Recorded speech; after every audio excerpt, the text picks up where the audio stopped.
Listo, muy buenas noches a todos los presentes. Antes de comenzar, antes de comenzar la sesión, el curso, quisiera saber que me confirmen si me están escuchando bien, por favor. Quisiera, por favor, que me comuniquen, que me confirmen si se escucha bien. Perfecto. Muchas gracias, Brenda. Cárcamo y Brenda, Karina, Galán, Parras. Bueno, antes de comenzar, quien les habla es el psicólogo, psicoterapeuta, especialista en neuropsicología, Wander Estrada, que va a estar a cargo sobre este taller, sobre este curso, esta ponencia, que está titulado sobre evaluación y tratamiento neuropsicológico en niños víctimas de violencia familiar. Gracias a AP Desarrollo Perú, tenemos ya al tanto estos temas para poder compartirlo con ustedes. Y antes de comenzar la ponencia, solamente darle unas pequeñas reglas, unas pequeñas normas, es de que cualquier pregunta, cualquier duda, cualquier inquietud o de repente un aporte, lo podemos hacer al último de la ponencia. Vamos a dar unos 5 o 10 minutitos para poder aportar o hacer las preguntas respectivas y poder hacer este curso más dinámico, ¿sí? Para hacer sobre todo también como un biofeedback para poder estar al tanto de todo. Entonces, sin más preámbulo, ya me presenté y solamente queda comenzar ya la ponencia de hoy día. Entonces ya hemos recalcado el tema de evaluación y tratamiento neuropsicológico en niños víctimas de violencia familiar. Entonces, desde ya les voy comentando que este curso va a ser full lo que es neurología y neuropsicología. Entonces, vamos a tener este enfoque neuropsicológico, o sea, desde este enfoque vamos a verlo, este tema. Sabemos que en la violencia en niños podemos ver la violencia psicológica, la violencia física, cualquier otro tipo de violencia, ¿no? Que sería con los golpes, insultos, de repente algunos peñiscones, patadas, puñetes, etcétera, etcétera. Es el mismo hecho de no darle de comer, no darle de una casa, un techo, es un tipo de violencia. Pero no nos vamos a enfocar en esto. Entre hoy día y el día jueves, vamos a enfocarnos netamente en la parte neuropsicológica que está dentro también de lo que serían los tipos, digamos, de violencia. Pero vamos a ir viéndolo poco a poco. Entonces, un poquito para entrar al curso, tenemos una pequeña definición nomás. Hay muchas definiciones sobre violencia, ¿ya? Pero vamos a recalcar o vamos a quedarnos con esto que dice acá la OMS, ¿ya? Entonces, la violencia, ¿qué es en sí la violencia? Es un uso intencional, algo que yo quiero hacer. Cuando lo mencionan intencional, es cuando a mí me nace hacerlo. Entonces, hay una pequeña frase o siempre dicen, ah, fue sin querer queriendo, no quise hacerlo, ¿no? Entonces, pero, oye, y el ejemplo, ¿no? Oye, le golpeaste a fulano de tal. Entonces, no, pero fue un lapsus por ahí o fue sin intención. No, en realidad, violencia no es de que fue sin intención. Ahí está generando violencia, entonces. Pero a nivel neurológico, a nivel fisiológico, o si vemos a nivel neurofisiológico, entonces, ¿qué es lo que pasó a nivel interno con esta persona que de repente le golpeó a la otra persona? El cerebrito mandó ciertas conexiones, ya ciertos mensajes a esta persona. Oye, levanta tu mano derecha, haz puño y lanza para atrás tu brazo y lanza para adelante hacia la cara de esta persona. Entonces, violencia es toda una acción premeditada desde el punto de vista interno. como su propio concepto dice, es un uso intencional de la fuerza. En este ejemplo que acabo de ver, que acabo de mencionar, es esto en realidad. Cuando papá, mamá agrede al niño, es de manera intencional. No es como de repente cuando vemos en las noticias, ¿no? No, que se me pasó la mano. Esa es la típica frase, ¿no? Se me pasó la mano, o no quise hacerlo, o fue sin querer, queriendo, como decía, creo, el Chavo del Ocho. Entonces, todas esas frases en realidad encapsulan, o mejor dicho, trata a esta persona de querer guardar o querer salvarse de una acción premeditada que tuvo y que fue intencional, como bien dice el concepto. Entonces, violencia es esto. Si lo vemos desde un punto de vista interno, así es tal cual como hemos hecho el ejemplo, como acabo de hacer el ejemplo, ¿no? Mi cerebrito manda estas conexiones, estos mensajes a nivel de todo el cuerpo. ¿Por qué? Porque el cerebro, o mejor dicho, por medio de nuestro sistema nervioso central, que está conformado por todos nuestros nervios, venas, arterias, que está desde la punta de nuestra cabecita hasta la punta de los dedos de los pies. Y es por eso que cualquier acción que nosotros podamos ejercer con violencia está premeditada o mejor dicho, es causante o es la base principal el mismo cerebro. Como le dije, agarra, bueno, como dije el ejemplo, ¿no? Haz puño, impulsa tu brazo para atrás y golpea en la cara o en el cuerpo, en cualquier lugar del cuerpo del niño, y esto es violencia. ¿Sí? Entonces, violencia es el uso intencional de la fuerza, ya sea física, amenazas contra uno mismo. Cuando decimos amenazas es de repente los mismos insultos también, ¿no? Y es ahí cuando hablamos de violencia física, violencia psicológica a otra persona, o de repente sea un grupo o una comunidad, ¿ya? Entonces, yo de repente, por ejemplo, veo a un grupo de personas y de repente de la nada me nace, así le digo, me nace, porque es una intención que me están haciendo insultarle a este grupo de personas. O de repente voy y golpeo a este grupo de personas. O sea, me están haciendo, como bien dice el concepto, es un uso intencional de la fuerza. Cuando hablamos de fuerza no solamente hablamos a nivel físico, ¿ah? Sino también hablamos esa fuerza, esa voluntad de querer transgredir, agredir a la persona de repente por medio de nuestras palabras o de repente por medio de rechazos también, ¿no? Insultos, etcétera. Entonces tiene como consecuencia ya sea un traumatismo, ¿ya? Cuando hablamos de un traumatismo hablamos de repente ciertos moretones, por los mismos golpes, eh, también hay daños psicológicos. Este niño si se queda a nivel, digamos, psicológico, se quedó un poco bajoneado, como se dice, ¿no? Muy aparte de la autoestima, esa motivación, esas ganas de salir adelante, esas ganas de estudiar, o esas ganas de que de repente estar con los amigos, se va poco a poco bajando en realidad. Entonces, todo esto son, bueno, que de una u otra manera, esto también da como una consecuencia grave que sería la propia muerte. Entonces, eh, hace poco, no sé, creo, si mal no recuerdo, acá en Lima, creo que fue hace un mes, o mes y medio, si mal no me equivoco, que hubo un tema de suicidio, que un hombre de, se lanzó de un poste eléctrico, si no me equivoco, y a la semana creo que hubo una señorita, una adolescente, si mal no me equivoco, que se lanzó de un tercer piso. Entonces, la pregunta sería, para que estas dos personas hayan tomado esa decisión, ¿habrán pasado algún tipo de violencia? Eso sería la pregunta. Sea física o psicológica, o entre otros tipos de violencias más que haya también.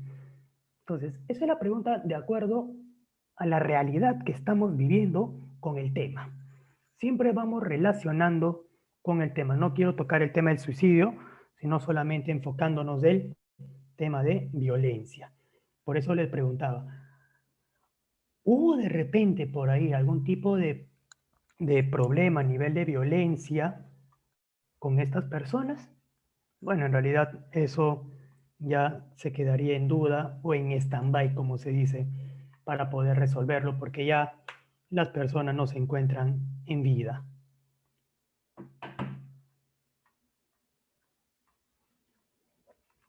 Hablamos de tipos de violencia, como más o menos hemos comentado, en realidad hay muchos tipos de violencias, pero no nos vamos a enfocar en realidad en esto, ¿ya? No nos vamos a enfocar en esto en realidad. Entonces, sí lo vamos a ver a grosso modo, ¿ya? ¿Por qué? Porque tanto a nivel de violencia física como a nivel de violencia psicológica van a haber consecuencias neuropsicológicas. Y eso es nuestro tema en realidad, ¿ya? Entonces, por eso se dice la evaluación y tratamiento neuropsicológico. ¿Por qué? Porque yo voy a tener que evaluar esas consecuencias neuropsicológicas que se quedó el niño a causa de una violencia, sea física, psicológica, sexual, etcétera. Entonces, una vez que yo ya evalúo, con todos los pasos que en la otra sesión lo vamos a ver, yo recién voy a llegar al tratamiento. Que el tratamiento ya sería a base de técnicas, terapias y desde el punto de vista neuropsicológico sería ejercicios eh, a nivel de estimulación cognitiva, rehabilitación neuropsicológica, entre otros. Un poquito adelantándonos nomás. Entonces vemos lo que es la violencia psicológica y acá, si bien es cierto, estamos viendo acá de manera rápida, solamente voy a mencionar tres, o las tres principales en realidad, como se dice. La violencia psicológica, ya sabemos en realidad cómo más o menos es la violencia psicológica, que consiste entre un acto o omisión que daña la estabilidad emocional. Entonces, nosotros conforme vayamos pasando o conforme vayamos viviendo la vida, siempre buscamos esto, en realidad, como se dice, esta estabilidad. Buscamos eso. Entonces, pero si nos enfocamos en los niños, esa estabilidad tenemos que trabajarlo de manera, como se dice, ardua, constantemente. ¿Por qué? Porque el niño está en todo tipo de cambio físico y psicológico. Entonces, el niño, como bien sabemos, como se dice en los refranes, el niño es como una esponjita, va a absorber todo lo bueno y lastimosamente todo lo malo. Que al absorber todo lo malo, esta estabilidad va a estar denigrada. Entonces, y más adelante vamos a tener de repente un adolescente rebelde, más adelante de repente vamos a tener este niño que se convirtió en hombre, ya sea víctima o ya sea un agresor en la violencia. Y otro tipo de problemas más a nivel social, ¿no? A nivel psicopatológico con este niño. Entonces, lo que se requiere en esta ponencia, en este curso, es tratar de abordar, saber abordar estos casos. ¿Para qué? Sobre todo para mejorar la estabilidad emocional, psicológica del niño, que es el ahora, que está viviendo el ahora y tenemos que trabajar su ahora del niño, y sobre todo para prevenir que este niño sea más adelante una víctima o un agresor, o de repente tenga otro tipo de problema. Entonces, eso es, digamos, la finalidad o el objetivo que yo puse para este curso para poder hacerlo. Trabajar su aquí y ahora de este muchacho, de este niño, para poder restablecer su estabilidad psicológica, su estabilidad emocional, ¿ya? Para que pueda vivir tranquilo y, como se dice, feliz, sin necesidad de estar perjudicándose su pasado que fue violento y para prevenir lo que serían estos casos, ¿no? Que ya acabo de mencionar. Entonces, en lo que es violencia psicológica, nos menciona acá bastantes ejemplos que son la misma negligencia, abandono, descuido. Cuando hablo de abandono, vamos a tocar un par de casos ya más adelante, porque quien le habla trabajaba en el INAVIF, ya, en dos CARS de Iquitos. Entonces, trabajé con estas poblaciones, que se llama población vulnerable. Este INAVIF se dividía en tres: niños que eran, bueno, hombres, ¿ya? Que eran de lo que serían infractores, de abandono, de violencia también. El otro CAR era de madres adolescentes, que no trabajé ahí. Y el otro CAR es de niñas infractoras, niñas que eran violentadas, trata de persona, abandono. Entonces, quien les habla trabajó en estos dos CAR, tanto en niños como en niñas. ¿Ya? Entonces, y este tema, y algo que quiero compartir acá, es que este tema de violencia siempre se va a ver reflejado en la mirada y en la conducta de estos niños. Entonces, para poder tratar a estos niños hay que tener una buena observación. ¿Ya? Entonces, si no tenemos una buena observación con estos niños, entonces no vamos a poder hacer, digamos, casi nada, porque la conducta de estos niños nos da mucho que hablar. Muy aparte, un poquito para recalcarles, es de que estos niños están con muchas carencias emocionales, falta de amor, ¿sí? Lo que sería esa búsqueda de atención, de aceptación por lo demás, en la cual uno mismo como trabajador tiene que ir de una u otra manera tratando de cubrirlo. ¿Ya? Entonces, en lo que sería de violencia, tengo dos casitos muy importantes para compartirlos, ¿ya? Que van a poder verlo, bueno, van a poder escucharlo en realidad, ¿ya? Para poder compartirlo luego. Entonces, hablamos también de insultos, hablamos de humillaciones, marginaciones, indiferencias, rechazos, comparaciones. Esta es una típica, comparaciones destructivas. Cuando papá o mamá hace esas comparaciones entre sus hijos. Oye, pero ¿por qué tu hermano es así y tú no eres así? Oye, pero tu hermano es esto y tú no. Entonces, todas estas pequeñas cositas, todas estas pequeñas palabritas que de repente para mamá o papá es insignificante, para este niño es muy, es muy en realidad significativo. Y el niño va a ir creciendo con eso en realidad. Entonces, va a ir creciendo con esto y poco a poco este niño va a ser adolescente, va a ser adulto y va a haber ese rechazo hacia los padres. Entonces, ¿cuáles son las posibles consecuencias en realidad ante todo esto? La misma depresión, el mismo aislamiento, devaluación de la autoestima, el mismo suicidio. La pregunta es, oye, Wander, pero hay niños que se suicidan. Sí, sí se suicidan.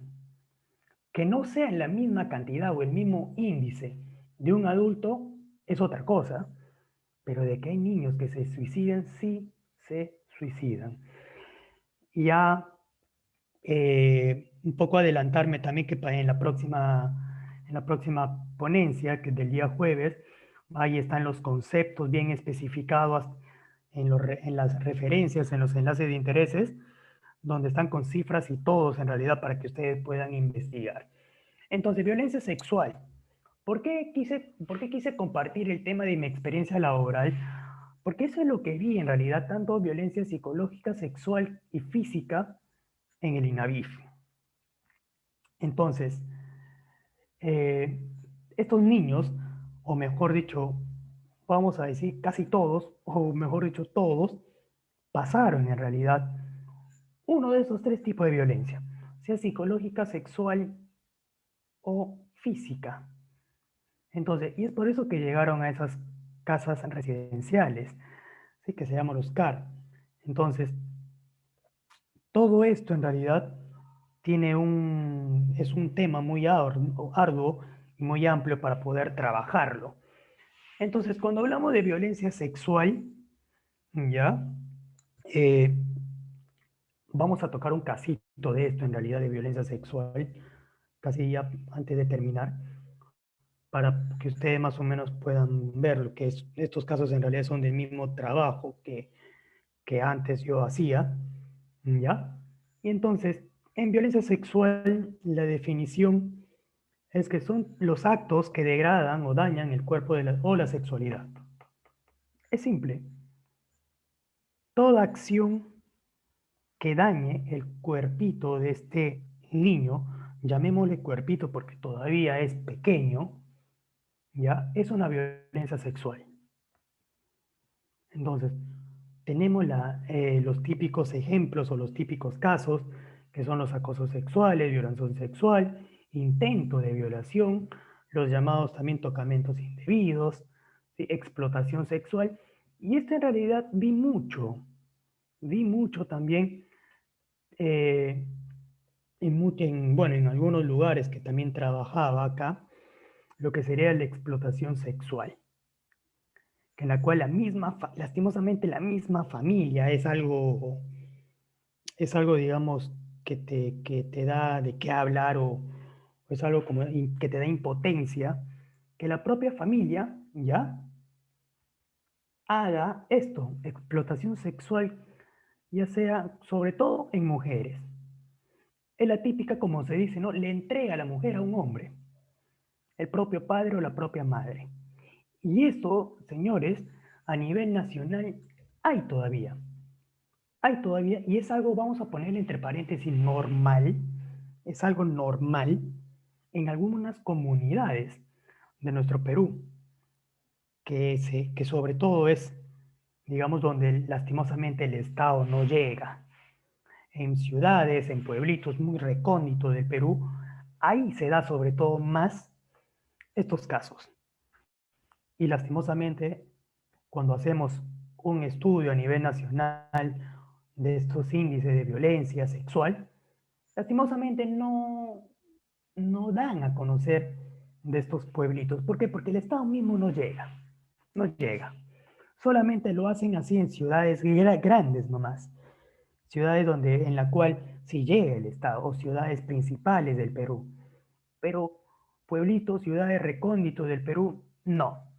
Y es ahí donde más se da. Eh, Hablamos de lo que son los daños físicos o emocionales durante el acto sexual, exhibición de pornografía a niñas o niños, prácticas sexuales frente a menores, proxenetismo, trata de personas y turismo sexual. Tratas de personas. También trabajé con esta población de niñas, en realidad. Entonces, que fueron niñas muy sobre todo violentadas en este aspecto, y que también fueron niñas que de una u otra manera ya se habían acostumbrado a esta vida. Ya se habían acostumbrado a esta vida en la cual, lastimosamente, para poder trabajar con estas niñas, es un arduo y constante chamba, en realidad, porque sacarle esta mentalidad, esta creencia que anteriormente tenían, es muy duro, pero no imposible. Nos pasamos a lo que es violencia física, que es la más tocada, llamémosla así, o que es la principal en realidad, donde, como se dice, se refiere ya al uso físico de la fuerza, cuando ya nosotros le golpeamos a un niño y le dejamos malherido. Entonces, con o sin algún tipo de arma u objeto. ¿Ya? Entonces, eh, hay que saber diferenciar acá entre violencia física con un buen estilo de crianza. ¿Ah? Y algo que les quiero compartir acá es de que eh, el hecho de que de repente el hecho que de repente tú agarres un cinturón y le des uno o dos, como se dice, cinturonazos a tu niño porque le estás corrigiendo o porque le estás diciendo, oye, mira, esto no se hace, por favor que sea la última vez que lo hagas y no lo vuelvas a repetir. Entonces, esto no quiere decir que le estás violentando físicamente. Y esto lo quiero compartir, ¿por qué? Porque hasta a nivel religioso también, como se dice, corrige en la Biblia, lo dice, corrige ahora a tu hijo con látigo para que no llores mañana, en realidad. Esa pequeña frase no quiero que lo tergiversen tampoco, que le vamos a agarrar y le vamos a desgraciar o le vamos a dejar medio muerto al hijo, ¿ah? No.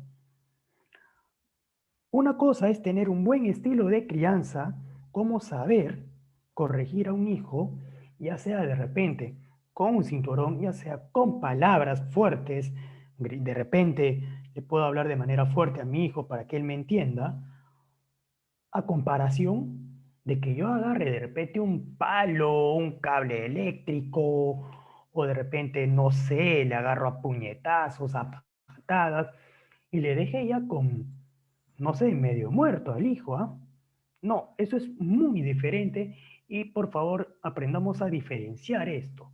Entonces, este uso de fuerza física es cuando ya llegamos o cuando ya lo llevamos a lo excesivo. Es cuando, como por ejemplo, estamos viéndolo acá, este niño en la imagen izquierda, ¿ya? Llegar a ese extremo ya es violencia. Ya, oye, romperle el labio, dejarle moreteado, morado el ojo, ya es violencia. Entonces, no confundamos, por favor, esto. Y adentrándonos un poquito más el tema de violencia, es de que al niño, en realidad, si le tenemos que corregir, que tiene que ser de acuerdo a la edad. Yo no voy a darle al niño un escarmiento, como se dice, ¿ya? O unos cinturonazos hasta dejarle, no sé, moribundo. O hasta dejarle, no sé de qué forma, ¿no? Entonces, tampoco quiero decir de que el niño hay que arreglarlo a puros cinturonazos, no.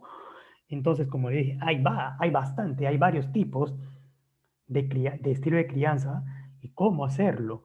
Muchos de repente utilizarán un cinturón, muchos de repente utilizarán las palabras, otros de repente utilizarán el tema de quitarle las cosas, privarle las cosas que le gusta, y así sucesivamente.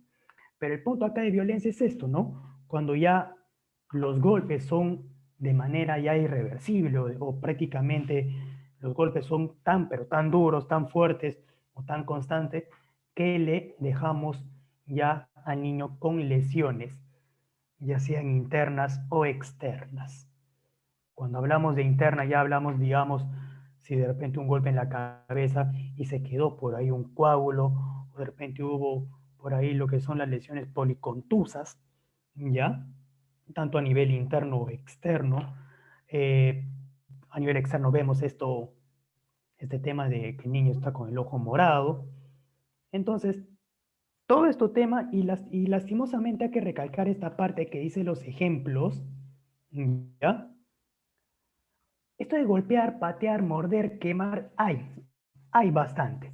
No sé si de repente, creo que también fue hace un mes, si mal no recuerdo, unos padres, creo, venezolanos, si no me equivoco, a su menor hijo de 3 4 años, creo, ¿ya?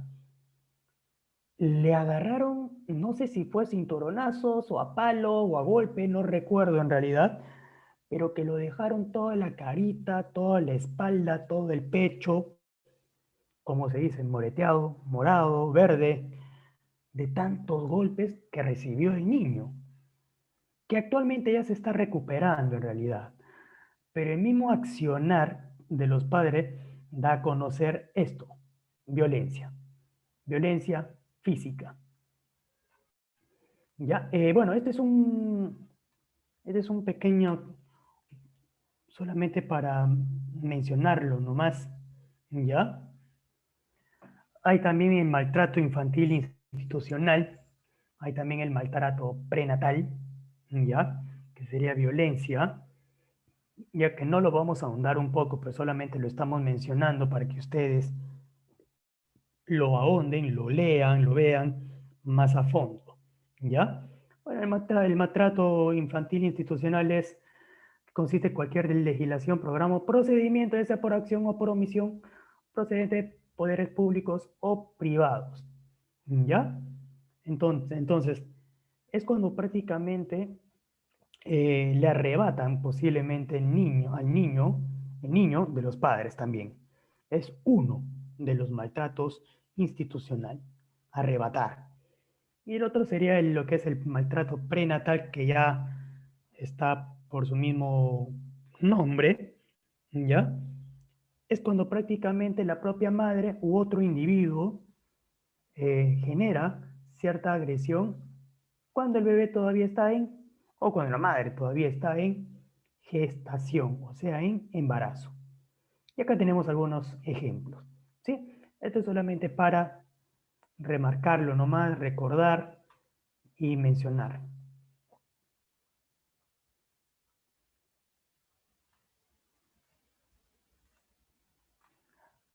Cuando se habla de causas, ¿ya? Eh, no vamos a hablar de causas en sí, ¿ya? ¿Por qué? Porque ni una causa en realidad es válida para generar una violencia en realidad. Ni una causa es válida para la violencia. Entonces, cuando hablamos de causas a nivel de maltrato infantil, lo vamos a ver desde varios enfoques ahorita. Vamos a ver para poder entender, para poder explicarlo y comprender a qué se debe que de repente mamá, papá o cualquier otro familiar agreden, violentan a los niños. Tenemos el modelo sociológico, ¿ya?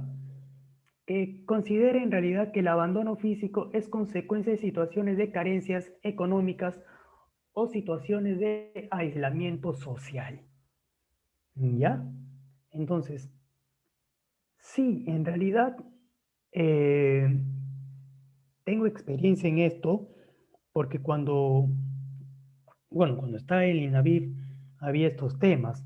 Mamá y papá no tenían la solvencia económica y lo que hacía acá el INAVIF era tener la tutela al 100% del niño o de la niña.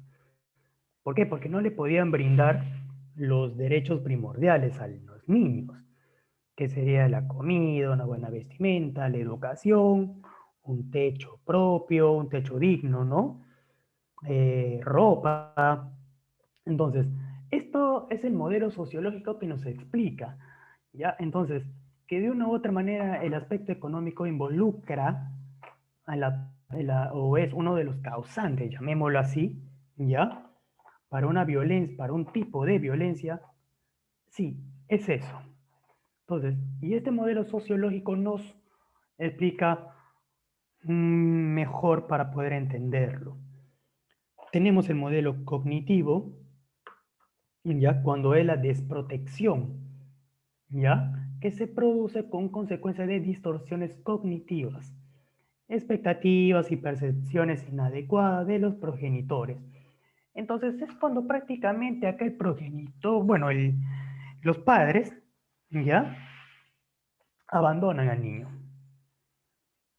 Entonces cuando papá, mamá abandonan al niño, es ahí que el Estado se hace cargo de lo que sería la tutela del niño. Es parecido al sociológico, pero no igual, sino que en lo sociológico tiene mucho que ver, repercute mucho lo que sería el aspecto económico, lo que sería el aislamiento social, a comparación de lo que sería que el propio progenitor o los propios padres ya desprotejan, o mejor dicho, los padres ya lo abandonen por completo a sus hijos, que es un tipo de violencia también. Tenemos lo que es el modelo psiquiátrico, ¿ya? Que se considera maltrato infantil es consecuencia de la existencia de psicopatología en los padres. Sí, cuando mamá, papá posiblemente tenga alguna patología a nivel psíquica, posiblemente el niño puede estar corriendo algún tipo de peligro. Si por ahí de repente tenemos a un papá o a una mamá con una personalidad psicopática, hoy entonces el niño está corriendo peligro, posiblemente va a ser candidato para violencia y no solamente para violencia, sino también para otro tipo de problemas más. Entonces, este modelo ya nos da a entender. Si se dan cuenta, no estamos hablando las causas, como se dice, la violencia o este niño tuvo violencia porque se portó mal. No, no, no. Estamos viendo desde estos modelos que explican desde otros enfoques. O sea, no vamos a verlo desde un enfoque netamente interno o solamente del niño, sino vamos a verlo fuera. Estamos viéndolo fuera del niño, que estamos explicándolo parte por parte. El modelo de procesamiento de información plantea la existencia del estilo peculiar de procesamiento de familias con menores de situación de abandono físico o negligencia infantil. Entonces, ¿qué nos da a entender esto en realidad? Es cuando prácticamente papá o mamá ya hizo una y otra y otra y otra vez con uno y otro hijo de repente. O de repente esto viene de generación en generación. De repente el abuelito le abandonó al papá del niño y el niño y el padre le abandona al niño. Y este niño más adelante va a ser padre, le va a abandonar y así sucesivamente. Entonces, todos estos puntos también son causantes en realidad lo que sería que está dentro de una violencia. El abandono también es un tipo de violencia. Bueno, el modelo de afrontamiento de estrés, ya, que es prácticamente evaluar y percibir las situaciones o sucesos estresantes por parte de estas familias. Cuando hablamos de sucesos, hechos estresantes de la familia, pueden ser diversas, ¿ya? Uno puede ser el aspecto económico, otro puede ser de repente por la misma violencia que hay entre la pareja misma, ¿ya? Otro puede ser por el aspecto social de repente, y así sucesivamente podemos ir viéndolo esto. Y que, y que lastimosamente este niño va a ir captando, como les dije, como una esponjita, va a ir captando poco a poco todo lo bueno y todo lo malo. Entonces todo eso tenemos que ir sabiendo, ¿ya? Para poder abordar al niño, ¿ya? Cuando le evaluamos. Ver en realidad qué modelo, cuáles fueron las causantes o qué causantes tiene el niño partiendo de estos modelos, ¿ya? Tenemos lo que son las consecuencias del maltrato infantil. Ya hemos visto en realidad lo que sería en cada uno de tipos de violencias. Muy aparte de las secuelas físicas que desencadenan directamente una agresión de manera física, una violencia física o sexual, todos los tipos de maltratos infantil dan lugar a un trastornos conductuales, emocionales y sociales. Como les dije, trastornos conductuales, posiblemente este niño que fue violentado, ¿ya? Eh, va a llegar adolescente y va a ser el típico adolescente rebelde. El típico de repente adolescente que posiblemente se pueda meter al mundo de las drogas, al mundo del alcohol, a la delincuencia, etcétera. Emocionales. Va a haber esa labilidad emocional. Va a haber lo que es la típica, lo que se dice, baja tolerancia a la frustración. Este niño no va a saber controlar las emociones, este adolescente tampoco, ni este adulto. Entonces posiblemente pueda generar problemas a nivel social. A nivel social ya sería también hablando a nivel de trastornos de personalidad. A nivel social también tuviéramos que ver que de repente este niño que ya se hizo hombre de repente, o esta niña que ya se hizo mujer, va a estar de repente enredado en problemas sociales una y otra y otra y otra vez. Entonces, todo esto, en realidad, como le dije, y le vuelvo a repetir, este curso es esto, ¿no? Para poder hacer una buena evaluación, un buen tratamiento en el aquí y ahora de este niño y poder prevenir que sea un adolescente rebelde que esté metido en las drogas o que sea un adulto de mal vivir o etcétera en realidad.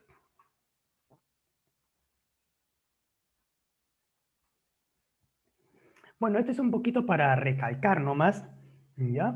Solamente para mencionar la importancia, severidad y cronicidad de esta secuela depende. Como les dije, si nosotros estamos constantemente pegándole, dejándole marcas aquí, aquí, allá al niño, Y no solamente marcas, sino también marcas, como se dice, marcas emocionales, marcas psicológicas, que son estas comparaciones, estas humillaciones, etcétera.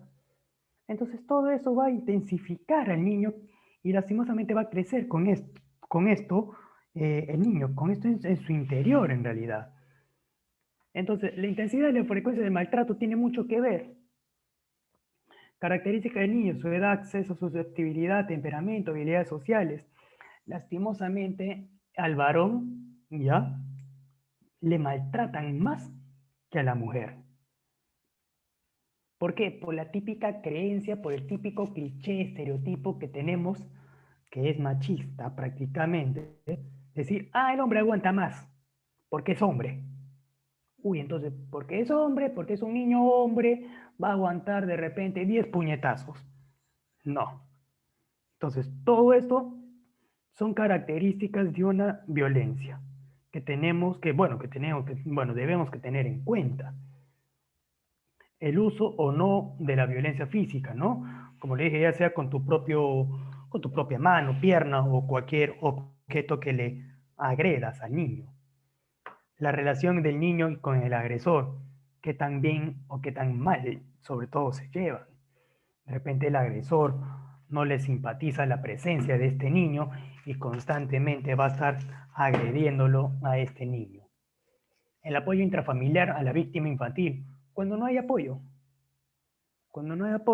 entonces el niño va a estar susceptible, va a estar prácticamente ahí al borde de que le estén violentando a cada rato. Acceso y competencia de los servicios de ayuda médica, psicológica y social. Como les digo, lastimosamente, estos niños ya muchas veces no son escuchados. Y algo que quiero recalcar acá es de que el índice de violencia hacia los niños subió durante esta pandemia. Que no se haya escuchado mucho, que no se haya visto mucho a nivel de noticias, etcétera, es otra cosa. ¿Ya? Entonces, esto es para tomar en cuenta y como les dije, en los intereses en los enlaces de interés están las cifras que ya luego lo vamos a ver en la próxima sesión. Y bueno, diversos estudios señalan que el maltrato continúa de una generación a la siguiente, como ya les dije, como lo explicó, creo, en uno de los modelos, ¿ya? Que en la cual existe en realidad, siempre va a haber, y eso hay que cortarlo. ¿Y cómo lo vamos a cortar? Abordándole a este niño de manera temprana.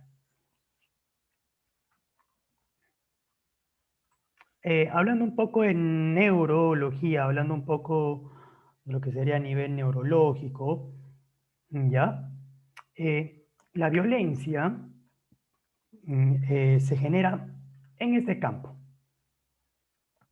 a nivel prefrontal del cerebro. Entonces, parte de esto también está acá en las funciones ejecutivas. Entonces, se menciona que estudios de estimulación cerebral indicaron las principales áreas cerebrales facilitadoras de la agresión, que son la amígdala, el hipocampo y el hipotálamo. ¿Sí? Entonces, esta zona también. ¿Y por qué de repente amígdala, hipocampo, hipotálamo? Porque parte de estos se conforma lo que se llama el sistema límbico. Entonces, cuando yo estoy enfurecido y estoy por golpearle a un niño, por violentarle a un niño, mi sistema límbico y sobre todo la amígdala se activa. Y mis emociones están ahí, de furia, cólera, o de repente de tristeza también, pero estoy golpeándole al niño. Entonces, pero para poder hacer esa acción de golpear al niño, tiene mucho que ver mi lóbulo prefrontal. Como les dije, el hecho de levantar la mano, cerrar mi puño, impulsar por atrás, luego adelante, golpearlo y así sucesivamente. Como ya les dije, la acción de violencia es una acción que se mira desde el punto de vista interno. ¿Ya? Entonces, igual tenemos otras áreas más que están involucradas, como el septum pellucidum, como se conoce, la zona ventromedial de los lóbulos frontales, acá tenemos, ¿ya? Y las zonas de los lóbulos temporales. Entonces, puede haber de repente hay algunos hallazgos por ahí basados de una psicocirugía para las conductas extremadamente violentas. No está todavía confirmado al 100% en realidad, pero sí hay hallazgos, sí hay por ahí investigaciones que dicen que si nosotros quitamos, digamos, cierta parte del hipocampo, ¿ya? O del mismo hipotálamo, puede hacer que su agresividad de esta persona baje. Pero, como le vuelvo a repetir, nada está dicho. Esto solamente le estoy comentando a grosso modo. Bueno, ya hemos visto acá tenemos un poquito para recalcar las estructuras neuroanatómicas involucradas en la violencia, ¿ya? Esto es tanto para el agresor como para el mismo niño en realidad. En el niño también se activa cuando recepciona la violencia. Se activa el sistema límbico, se activa su zona prefrontal. Entonces, el niño para que capte todas estas violencias o todos estos actos de violencia en realidad. Entonces, todo esto tenemos que trabajarlo o el tratamiento, la evaluación y tratamiento neuropsicológico va a estar enfocado en realidad a este nivel, a este nivel. Entonces tenemos ya las estructuras. Acá solamente para recalcar, la amígdala, ¿ya? La amígdala, lesiones en esta estructura lleva problemas de la regulación de agresión e impulsividad. Entonces, si papá o con papá o mamá tienen este problema, las consecuencias es que este niño pueda sufrir violencia. Y la pregunta es, oye Wander, pero ¿cómo yo voy a saber que el padre tiene este problema? Claro, sí se puede saber en realidad, por estudio de neuroimágenes, se ve una resonancia magnética, ya sea por un PET, llamada también por lo que sería por emisión de positrones, ¿ya? Eh, hasta el mismo, bueno, electroencefalograma no, pero sí sobre todo estas dos pruebas de neuroimagen, sobre todo la resonancia magnética, ya que esto nos da un amplio bagaje para poder ver cada zona, cada estructura del cerebro. Entonces, estos se activan en los estímulos que se connotan una amenaza, sobre todo en lo facial. Como le dije, eh, si no tenemos una buena observación con estos niños, posiblemente no vamos a poder entender o comprender lo que este niño o niña haya pasado, mejor dicho, la violencia que haya pasado en su familia.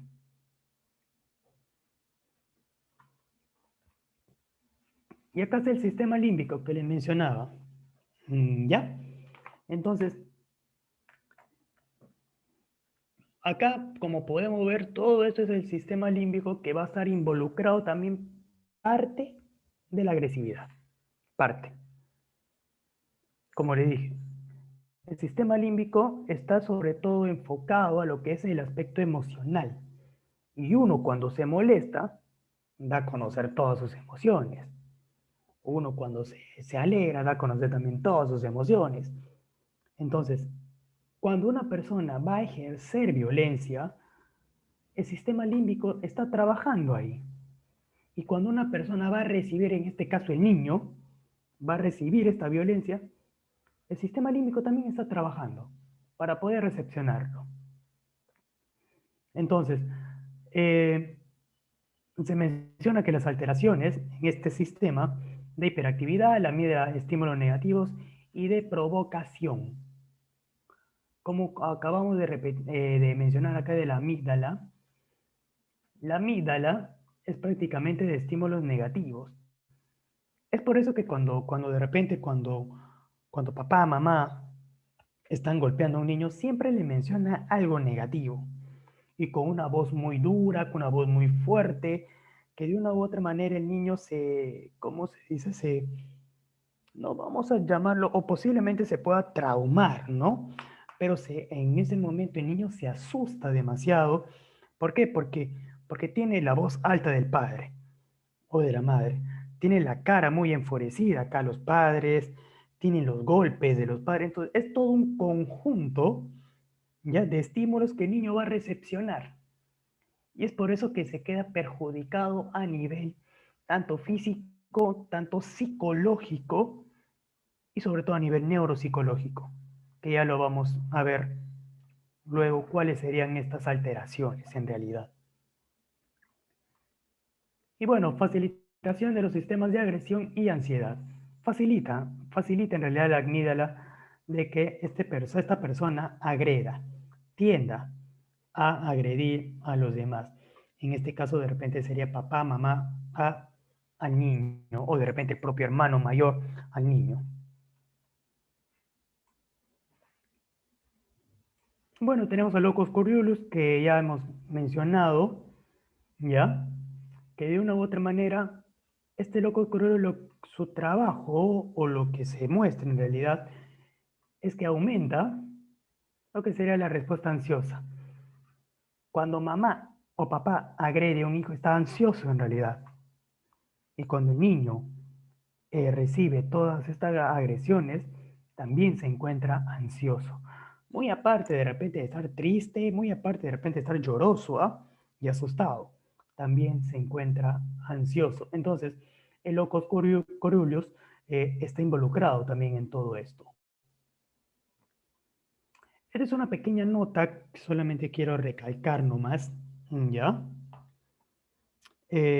Muchos mencionan de que Eh, atrae lo positivo y se te vendrá lo positivo, atrae lo negativo y se te vendrá lo negativo. Y en realidad es cierto, y tiene una explicación en realidad científica, que a nivel de hemisferio derecho frontal, el estado de motivación es negativo. Entonces, si tú te juntas con personas que de repente te están mencionando, dando toda cosa negativa, tú también de una u otra manera vas a estar también, como se dice, en una posición negativa. Y esta posición negativa va a ser de repente, ¿ya? Que también vayas con actitud mala a la casa. Y ya, pues si cualquier cosita pequeña que de repente haga el niño, al toque el padre o la madre va, como se dice, va a responder de manera agresiva. Y entonces, el hemisferio izquierdo frontal, el estado de motivación es positivo. Entonces, si te juntas con personas positivas, como se dice, entonces tu estado anímico, tu estado motivacional va a ser óptimo, va a ser positivo. Entonces, y esto, ¿quiénes van a ser, como se dice, los beneficiados? No va a ser la propia familia, ¿ya? Que en la cual vamos a bajar o vamos a extinguir lo que es el tema de la violencia hacia los niños. Entonces, tiene esta diapositiva tiene que ver con el tema. Sí, claro que sí, porque tiene mucho que ver que el padre, la madre, con el junte o con las amistades que tiene. ¿Por qué? Porque si de repente una amistad de papá o mamá le dice, ¿sabes qué? No, pégale, pégale, pégale, pégale, pégale, hazle esto, hazle lo otro. Oye, entonces papá, mamá va a ir directo a pegarnos a cada rato. Y ya, pues no.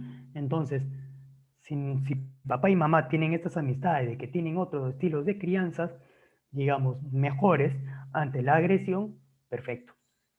Entonces, el beneficiado va a ser el propio niño. Cuando hablamos de aspectos bioquímicos, tiene mucho que ver acá la acetilcolina, tiene mucho que ver acá la dopamina. ¿Ya? ¿Por qué? Porque a nivel, cuando estamos en realidad muy enfurecidos, sobre todo papá y mamá, ¿ya? O de repente el hermano mayor, o el primo, la prima, no sé, y estamos agrediéndolos a este niño, empezamos a tener esto, ¿sí? Estos altos y bajos niveles de acetilcolina y dopamina, ¿ya? Entonces, de uno, hay hay momentos, sabemos que la dopamina es el neurotransmisor de placer. Y acá quiero recalcar y compartir un poquito de la experiencia laboral, es de que un día atendí a un papá que tenía placer al golpearle a sus hijos. Tenía ese placer, tenía esa gratificación de golpearles, se sentía bien al golpearles. Bueno, el niño tenía 9 años y la otra niña tenía creo 4 o 5, si mal no recuerdo.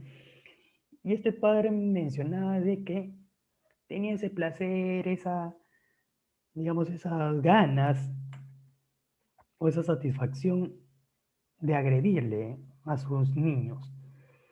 Posiblemente estemos hablando de un trastorno de personalidad también con este señor, pero me voy al tema de la dopamina, ¿ya? ¿Por qué? Porque el mismo hecho de que él me diga que tenía ese placer, ya como que, uy, hay que preocuparnos un poco, no solamente en él, sino también en brindarle la seguridad a estos niños. ¿Por qué? Porque cuando llegaron a consultas, estos niños sí tenían algunas laceraciones en el cuerpo, algunas marcas de los golpes que papá lo hacía en realidad. Entonces, esto es lo que pasa a nivel interno en realidad, a nivel bioquímico en nuestro cerebrito y sobre todo en estas estructuras que ya hemos visto. Igual en la acetilcolina tenemos lo que es la hiperactividad colinérgica, puede contribuir a la hiperactividad límbica. ¿Ya? Entonces, hay hiperactividad límbica, sí, cuando papá y mamá nos están pegando, en realidad. Hay mucha activación. El sistema límbico está muy activado, está muy, como se dice, muy sobreexcitado y vamos a segregar más acetilcolina. Entonces, los inhibidores de acetilcolina pueden en enfermos ya deprimidos aumentar rasgos limítrofes. ¿Ya? Este es una pequeña líneas para poder saber un poquito más de la acetilcolina. Y bueno, acá en la dopamina un poquito que ya les comenté, ¿ya? Que pueden estar preparados para el organismo para una agresión aumentado niveles de atención y tensión. Es por eso que les mencioné primero el ejemplo de este padre antes de mencionar el tema de la dopamina. Entonces, el aumento de serotonina y la regulación, la misma, puede ayudar a las estrategias cognitivas conductuales. Tenemos también lo que es la misma oxitocina, ¿ya?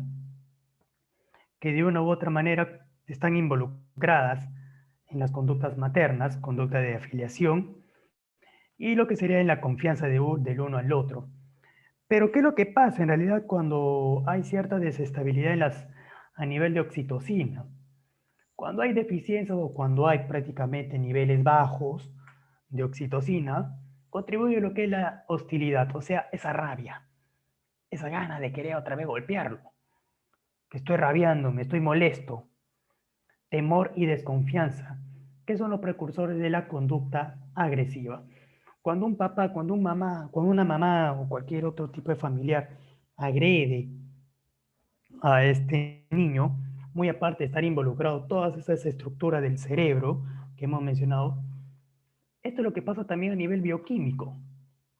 Y esto es lo que pasa también a nivel de oxitocina, cuando baja. Y esto hace que el padre, la madre o cualquier otro integrante de la familia que esté violentando a niños se sulfure más, se moleste más. Entonces, que de una u otra manera, esta hostilidad, esta rabia, esta molestia, también va con lo que es el temor y la desconfianza también, ¿ah? Tanto de él mismo como que al niño. Cortisol tiene mucho que ver, bajo cortisol tiene mucho que ver con las personas agresivas, incluyendo a lo que son los adolescentes con conductas disruptivas, antisociales o disociales, que son llamados, y violadores con violencia doméstica. Entonces,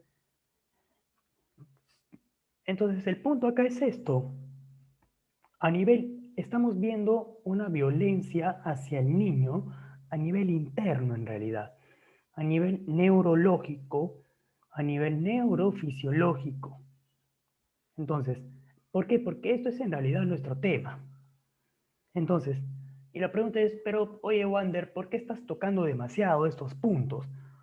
¿Por qué? Porque con el tratamiento que le vamos a dar a estos niños, vamos a hacer, y sobre todo también a estos padres, ¿ya? Vamos a hacer que estos niveles de bioquímicos se regularicen y poder prevenir las demás violencias posiblemente que pueda tener el niño.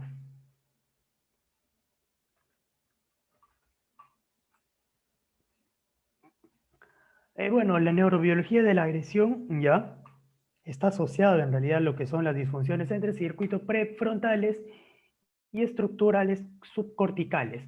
Como ya le hemos acabado, como ya acabamos de mencionar, ¿sí? Acá, prefrontales, ¿ya? Y lo que sería subcorticales, lo que sería la amígdala, hipotálamo, hipocampo, que ya hemos visto, que acabamos de ver, ¿ya?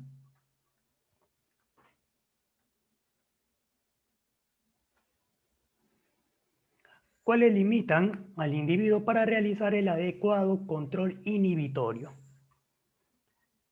Entonces, cuando nosotros estamos muy molestos y estamos ejerciendo violencia hacia los demás, va a haber un inadecuado en realidad control inhibitorio. No vamos a poder controlarnos, como se dice, ¿no? Entonces, ¿por qué? Porque esto es el circuito en realidad de la violencia. El circuito de la violencia es esto. Todo esto. Viene sistema límbico, pasa por acá y llega acá. Entonces, todo esto en realidad está involucrado para la violencia. Entonces, bueno, y analizar las consecuencias inmediatas de la conducta, tal como se sugieren en evidencias de técnicas de neuroimagen. Cuando hablamos de neuropsicología y violencia, ¿ya? No vamos a hablar que de repente, ay, al niño le dejó con baja autoestima, o al niño de repente le dejó con secuelas en la cabeza, no. Cuando hablamos de neuropsicología hablamos lo que es cerebro-conducta, relación que hay entre el cerebro y la conducta. ¿Ya? Entonces, para yo poder entender la conducta de este niño, tengo que evaluar a nivel cerebral de este niño. Entonces, cuando hablamos de neuropsicología y violencia, vamos a agregar un poquito acá, ¿ya? Tiene que ver con los maltratos que le dejan secuelas cognitivas. Cuando hablamos cognitivas, hablamos prácticamente lenguaje, memoria, atención, concentración. Dentro de todo eso también están las funciones ejecutivas, etcétera, etcétera. Entonces, la pregunta es, ¿la evaluación y el tratamiento va a estar enfocado dónde? A esas áreas. Sí, señores, a esas áreas va a estar enfocado la evaluación y el tratamiento. ¿Ya por qué? Porque muy aparte que el niño se quedó con temor, con depresión, con laceraciones en el cuerpo, también se quedó con secuelas cognitivas, una baja atención, baja concentración, de repente ya hay problemas de lenguaje, de lo que de repente el niño hablaba muy bien, ahora se quedó de repente con una taquilalia, no sé, o de repente llamado con una espasmofobia, etcétera, etcétera. Concentración, funciones ejecutivas, análisis, juicio, todo esto también está involucrado y es perjudicado el niño cuando hablamos de neuropsicología y violencia. A esto vamos a trabajar, a estas áreas, a estos conceptos, a estos niveles, vamos a trabajar. Con estas funciones cognitivas vamos a trabajar. ¿Por qué? Porque estas funciones cognitivas también van a estar denigradas por los golpes, por las humillaciones, por el abandono, etcétera, etcétera, que el niño va a tener en realidad. ¿Ya? Entonces, en niños víctimas de violencia se considera dicha afectación que pueda producir daño directo como consecuencia de golpes en la cabeza. Cuando hablamos golpe en la cabeza, siempre es bueno descartar algún daño orgánico cerebral. Si es que no hay algún daño orgánico cerebral, perfecto. Porque si hubiera algún daño orgánico cerebral, ya el tratamiento se iría para otro lado también, tanto a nivel de rehabilitación neuropsicológica y farmacológico también. ¿Ya? Entonces, también el daño indirecto a través de las alteraciones cerebrales que producen las secuelas psicológicas, ¿no? Especialmente en el estrés postraumático. El niño se va a quedar posiblemente con estrés postraumático. Entonces, acá tenemos los déficits neuropsicológicos que presentan los niños después de una violencia o después de haber pasado lo que sería violencia. Entonces, ya hemos mencionado el tema de la atención, concentración, memoria, etcétera. Tenemos también el tema de las habilidades visoconstructivas, de velocidad de procesamiento motor, velocidad de procesamiento también para las respuestas. Posiblemente el niño se quede, cuando tú le preguntes de repente en la entrevista a este niño, el niño posiblemente se puede quedar callado y te pueda responder después de 5 o 10 minutos. Entonces, ahí también hay que observar también si es que este niño se queda callado, ya de repente por la desconfianza que te tiene, o de repente por ahí hay un poquito del tema de la velocidad de procesamiento. Y la pregunta es, oye, Wander, pero ¿cómo yo voy a saber diferenciar si el niño no me habla por desconfianza o porque tiene este problema? Simple, por una prueba neuropsicológica, que ya lo vamos a ver en la próxima sesión.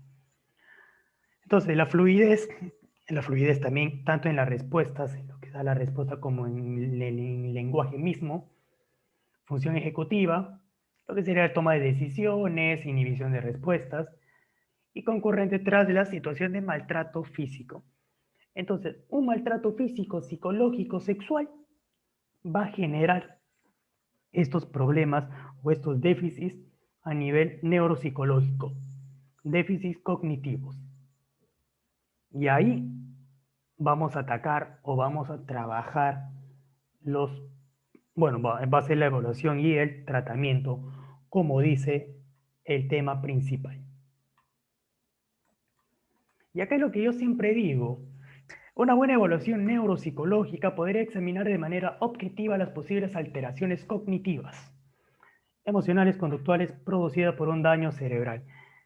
Ya sea por un daño cerebral netamente orgánico, ¿ya? O por un daño cerebral lo que sería a nivel psicológico, consecuencia de, ¿ya? Entonces, para eso le vamos a dar las pautas, las técnicas y sobre todo las herramientas, ¿ya?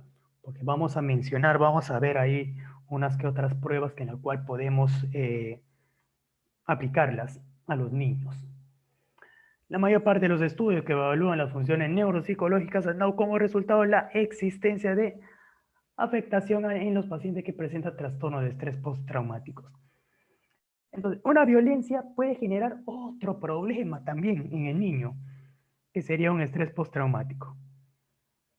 Como le dije, el niño, al momento de ser violentado, está recepcionando todo tipo de estímulo, como le dije, el ver a papá o a mamá de repente con la cara molesta, la voz muy alta, gritándole, pegándole, o sea, todo esto va recepcionando el niño.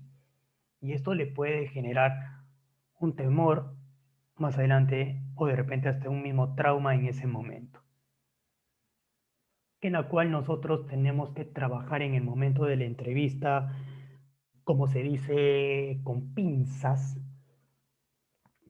para poder entenderlo, comprenderlo y sobre todo que mejore el niño después de todo este suceso, todo este hecho que haya pasado el niño.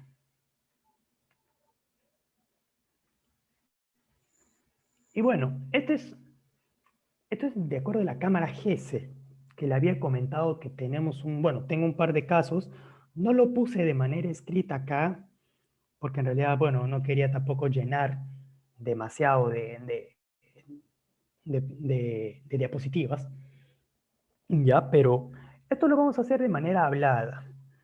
El primer caso fue de un niño, ya, aproximadamente 13 años el niño, que tuvo una violencia sexual, violencia física y violencia psicológica.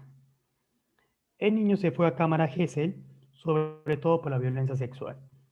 Tuvo tocamientos indebidos y luego llegó lo que sería la misma violación. Entonces, eh, al ver y al trabajar en realidad con este niño, en realidad el niño ya estaba internado como 3 meses, 3 meses ya después de haberle quitado la tutela a los padres, ya estaba internado en el INAVIF. Este, el niño estaba, como se dice, como recién salidito cuando empezamos a tocar el tema de la violencia. El niño como que un poco se rehusó a seguir con la sesión. Entonces, ¿qué quiero dar a entender con esto? De que cuando vamos a entrevistar a estos casos, tratar en lo posible, y esto apúntenlo, uno, no tener una mirada muy penetrante, no tener una mirada de que a cada rato le estoy mirando a los ojos a los niños, muy constante, no. Otro, no tener un tono de voz muy alto, tener un tono de voz bajo, bueno, cálido, que el niño tenga esa confianza, que el niño le genere esa paz o esa armonía y sobre todo esa seguridad y esa protección que nosotros le queremos brindar. Otro punto son las preguntas. Cuando tratemos de indagar el tema de este hecho, tratar en lo posible que estas preguntas sean, digamos, vamos a decirle, un poco maquilladas. ¿Por qué? Porque si yo de repente le pregunto al niño, oye, ¿sabes qué? ¿Cómo se llama tu agresor? Oye, ¿sabes qué? ¿Cómo se llama esto? El mismo hecho de decirle esta pregunta de manera directa, el niño va a retroceder, va a regresionar hasta ese suceso, hasta ese día que tuvo esa violencia, ese hecho. Entonces, y posiblemente el niño se quede con un mutismo y no podamos hacer nada. Lo que se sugiere que en estos casos es tratar de trabajar primero con este niño o con estos niños, ¿ya? Primero, temas inherentes de su tema, temas fuera del contexto. Oye, por ejemplo, ¿no? Oye, ¿qué te parece este lugar donde estás viviendo? ¿Cómo te tratan? ¿Qué tal los amigos? O sea, tratar en lo posible, poco a poco, entrar en la confianza, entrar a tallar con este niño con estos temas. Que el niño se sienta respaldado y protegido y que sobre todo, ¿por qué digo sobre las preguntas? Porque cuando hagamos ya las preguntas más, vamos a decir, más claves, posiblemente el niño se va a ver como juzgado, como que nosotros le estamos juzgando. Entonces, y eso hay que evitar en realidad en lo posible con este niño. Sobre todo cuando hay un tema de violencia sexual. En este caso, como le estoy comentando, hubo violencia sexual. El otro casito en realidad es un tema de violencia física y psicológica, nomás niño de 9 años, ¿ya? Que estaba ya internado en el INAVIF, ya un mes, ya estaba un mes en realidad, y cuando se le llevó a cámara Gesell, y después de todo, como le dije, después de haber tocado otros tipos de temas, y hemos tocado el tema netamente de lo que sería su violencia, el niño empezó a llorar. Cuando un niño empieza a llorar al tocar este tema, tratar en lo posible, ¿ya? Tener un poco de acercamiento, tanto físico, con el niño, y solamente escucharle y mirarle. Pero como le dije, no una mirada penetradora que como que ya le vas a comer, no. Porque el niño se va a sentir un poco también cohibido, intimidado. Y eso le va a recordar también a este suceso pasado de la violencia. Entonces, en estos casos de estos niños, yo como siempre o como ya acabo de decir, cuando vas a hacer una entrevista, sea de repente en cámara GESEL o sea de repente en tu consultorio, sea privado, en el hospital, en la clínica, etcétera, ¿ya? Primero, no hay que tener una mirada muy penetrante con el niño. Dos, un tono de voz cálido que le genere confianza, ya, sobre todo que le genere confianza y sobre todo que le genere esa protección, esa seguridad que dentro de este espacio no le va a pasar nada. ¿Por qué? Porque el niño viene de un, vamos a llamarle, de un trauma y a estar con una persona sola de repente en el consultorio que le va a generar cierta ansiedad de qué me pasará, qué me harán, volveré a pasar lo mismo o no, y se va a hacer un mundo de preguntas. Y nosotros tenemos que ir eh, dándole al niño esa confianza y sobre todo ese tipo de consulta cálida en realidad. El otro sería, como ya le dije, las mismas preguntas cuando vamos a entablar la conversación con este niño, ¿ya? Allá, cuando vamos a, cuando vamos a entablar la conversación con este niño, tratar en lo posible primero conversar de su actualidad y poco a poco ir regresionando con el tema del hecho que ya sucedió, que sería la misma violencia. Entonces, y otro punto que quiero recalcar y que también creo que está en otra diapositiva, si mal no recuerdo, es el tema de la escucha activa. Cuando el niño ya, como se dice, ya se suelta, ya se rompe ese hielo, tratar en lo posible de escucharle nomás y no interferirle. En ese momento, de repente que el niño esté comentando, hablando, posiblemente se pueda generar algunas emociones, algunas emociones encontradas, ¿no? De repente va a soltar por ahí algunas lágrimas, de repente por ahí la agitación, de repente el tono de voz se va a bajar. Y es por eso que le dije, ese tema de acercamiento físico, tampoco nos vamos a acercar al costadito de él, no, no, sino acercarnos un poquito, agacharnos de repente un poco a su nivel de este niño. ¿Para qué? Para generarle esa confianza, para generarle esa entrega al niño y sobre todo para que el niño se dé cuenta de que con nosotros está protegido, está muy bien con nosotros y que puede estar mejor. Y dependiendo de la primera consulta, de la primera entrevista que nosotros tengamos con este niño, va a depender la evaluación y el tratamiento.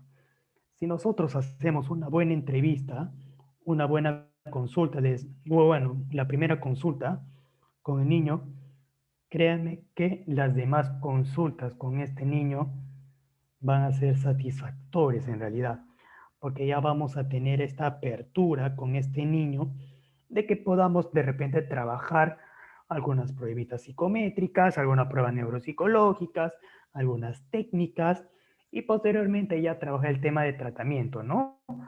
Que son las mismas terapias, ejercicios, técnicas de cualquier tipo de lo que sería de corriente psicológica, técnicas cognitivas conductuales, gestálticas, humanistas, psicoanalíticas, etcétera. Pero en este caso vamos a trabajar netamente técnicas, terapias, lo que sería a nivel neuropsicológico. Y la terapia, las técnicas, los ejercicios neuropsicológicos, tiene mucho que ver cerebro-conducta. tiene mucho que ver movilización, cuerpo entero, tiene mucho que ver. De repente movilización de ojos, de cara, de brazos, piernas, etcétera, etcétera. ¿Cómo le vuelvo a repetir? Movilización de cuerpo entero para que el niño también poco a poco se vaya soltando y vaya, como se dice, eh, adaptándose a esta nueva realidad y sobre todo superando a lo que ya pasó, en realidad todo lo que tuvo que pasar. Entonces,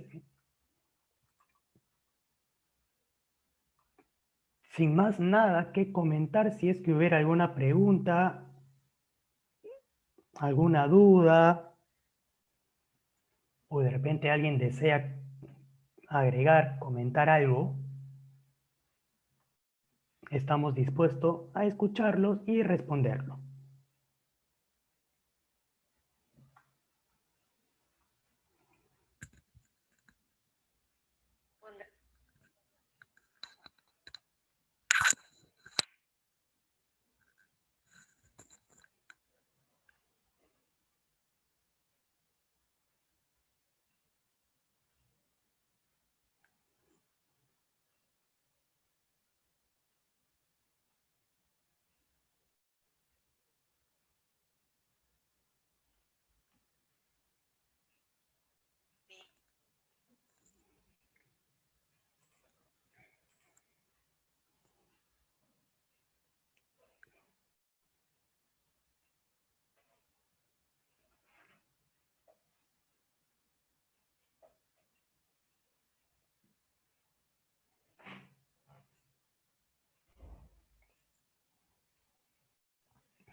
Tenemos una pregunta de Yasmín, bueno, puede ser la pregunta, y tenemos otra pregunta de Enrique. La siguiente sesión veremos netamente evaluación y tratamiento. Sí, la siguiente sesión vamos a ver netamente evaluación y tratamiento.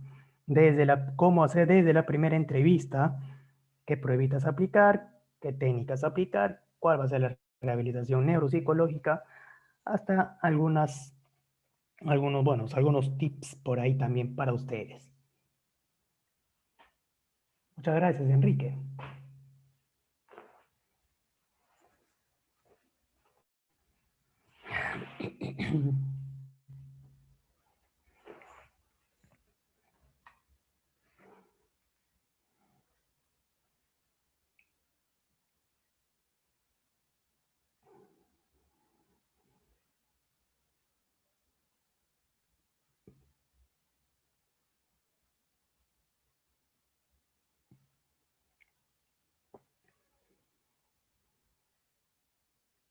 A ver, Yasmín, si de repente puede activar su micro, por favor, para que me haga la pregunta.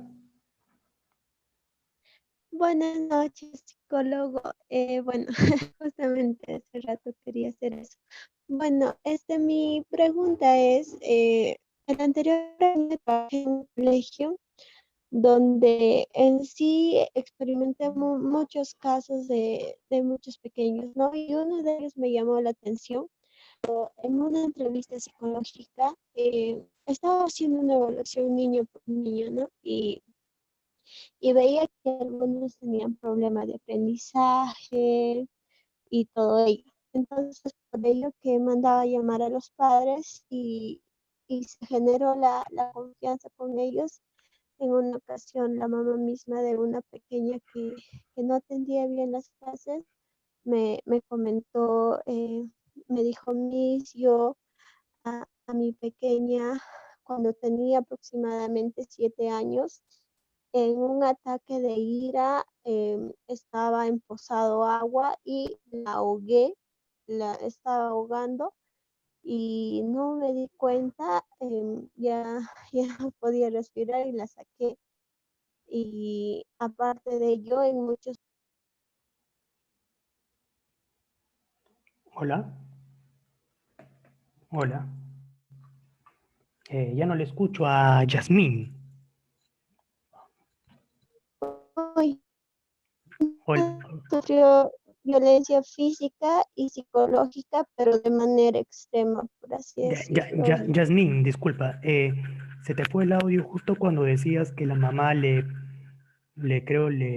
empujó a un... ay, sí, estaba emposado el agua ¿Ya? y con un ataque de furia la agarró del cabello y la metió ahí y se dio cuenta después de 2 minutos o 1 minuto creo y la sacó y la dejó ahí, ¿no? Aparte de ello, la pequeña sufrió muchas situaciones de violencia física, psicológica, a veces la trataban mal y llegaba al concepto donde ella decía, yo soy una tonta, yo no sé nada, y si había, como había un lazo fuerte, es por ello que me confiaba todo, ¿no? Se había generado un rapport muy bonito con ella y la mamá también me llegó a confesar y en la actualidad, no se le olvida lo que aprende y todo ello. Entonces, en esa parte, ¿cómo se podría trabajar? Tal vez porque supongo que el daño neurológico ya está. Hola. Sí, eso Eh, sería. ya. Bueno, hablar de un daño neurológico, eh, siempre tenemos que, como dije, siempre es bueno descartar por una prueba de neuroimagen si es que hay un daño orgánico, un daño netamente neurológico. No. Entonces, primero sería descartarlo por medio de una prueba de neuroimagen. El otro punto sería para trabajar en realidad con esta niña que, bueno, tiene 10 años, niña que tiene 10 años, ¿ya? Hay que trabajar mucho lo que es el tema, creo que sería la misma confianza, seguridad, ¿ya? Trabajar mucho el tema del vínculo familiar, el vínculo con la madre, que posiblemente se haya roto con la madre y ya no hay esa confianza con la madre. Entonces, más que trabajar con la niña, es trabajar bastante con la madre también. ¿Por qué? Porque la madre tiene que volver a ganarse la confianza de la hija, que en su debido momento creo que se rompió. Entonces, para eso hay bastante técnicas, ¿ya? De lo que sería a nivel de distintas corrientes psicológicas, ¿no? Cognitivas conductuales, terapias gestálticas. En cognitivo conductuales tenemos esos bloqueos de pensamiento, reestructuración cognitiva, que se puede trabajar con esta niña. Tenemos lo que es a nivel de gestal, tenemos de repente esto de la silla vacía, tenemos técnicas integrativas, técnicas supresivas con terapia gestal. Tenemos el mismo psicoanálisis también, terapias humanistas. Entonces, todo este conglomerado de técnicas que te acabo de comentar, sería bueno que lo empieces a trabajar parte por parte o uno por uno, pero de manera ordenada. Y como vuelvo a repetirte, sería bueno que trabajes mucho con la mamá y con la niña. Más con la mamá que con la niña en realidad. Psicólogo, disculpe, en base al modelo de procesamiento de información, eh, que se da de Uy, generación Yasmín, no te estoy informa- escuchando bien. Uy, en base Ya, al modelo del procesamiento de la información, ya, usted mencionó que se da de generación en generación, por así ya, decirlo, la violencia, el ya, abandono y todo ello. ya, Entonces, también viendo el caso de la mamá, porque me contó un poco de ella también sufrió daños extremos, físicos, psicológicos, y aparte se haría eso, también a ella se le pediría, por así decirlo, que se realice un examen. claro, en realidad, como te vuelvo a repetir, yo te diría que trabajes más con la madre que con la hija. ¿Por qué? Porque con la madre se ve que hubo violencia. Entonces, si tú confirmaste que hubo violencia en su niñez, adolescencia con la madre, entonces hay que trabajarlo más con la madre que con la hija. Una vez que yo ya trabaje más o que yo ya trabajé con la madre, me voy y me paso con la niña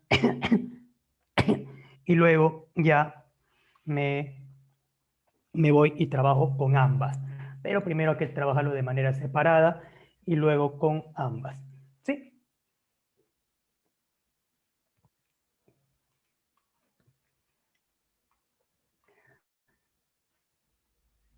Listo. Bueno, viendo que ya no hay más preguntas que resolver, esto sería todo por hoy en realidad. Muchas gracias por todo, espero que les sirva de mucho toda esta información y nos estuviéramos viendo el jueves 22 a la misma hora.